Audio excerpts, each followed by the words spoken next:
GB News Home and Security Editor Mark White has the latest. So, Mark, what do we know? Good morning, Anne. Good morning, Stephen. Yes, in terms of the developments overnight, we had air raid sirens that sounded around about 4 a.m.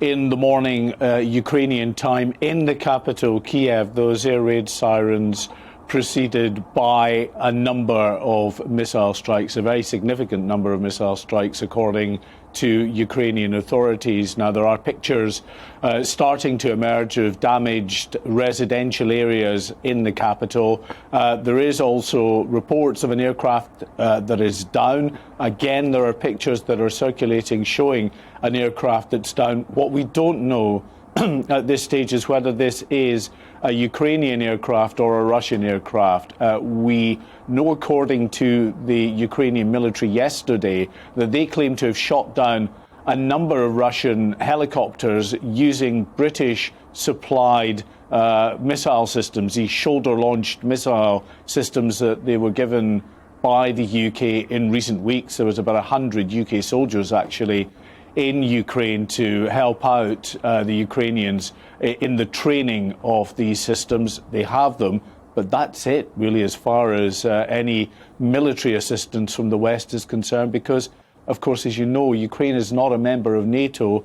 Therefore, it's not going to get any help from NATO. It's getting tough words, of course, from Western governments. But as President Zelensky has said overnight, you know, that's not enough. He feels, and his country feels, very alone this morning.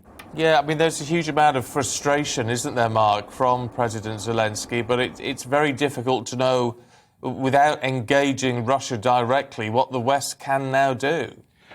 Well, certainly on the military front, not a lot. Now, it will be interesting to see, having supplied weapons like these Javelin shoulder-launched missiles, anti-tank weapons primarily, but can be used, as we've seen, to shoot down aircraft as well, whether they will continue to supply them now that the battle has commenced, or whether they feel that would be too provocative to Russia.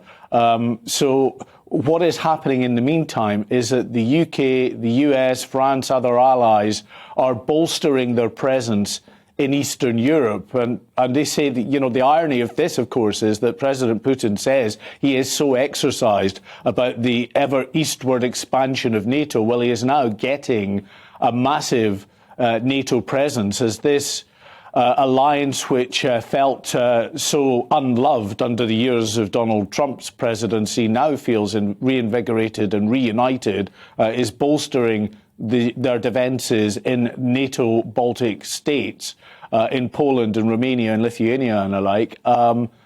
So they're there, but obviously they are not going to go into Ukraine, but they're there to deal with a potential humanitarian crisis. And again, some news from President Zelensky this morning talking of 100,000 people who have fled the fighting so far. Now, they've not all spilled over the border into these surrounding NATO countries, but a significant number have, especially across the Ukrainian border into Poland, which has 6 reception centres there that have been set up to help deal with them, to give them some initial medical care, to look after them, and to look to sort of placements for them while this fighting continues in their country. OK, Mark, for now, thank you.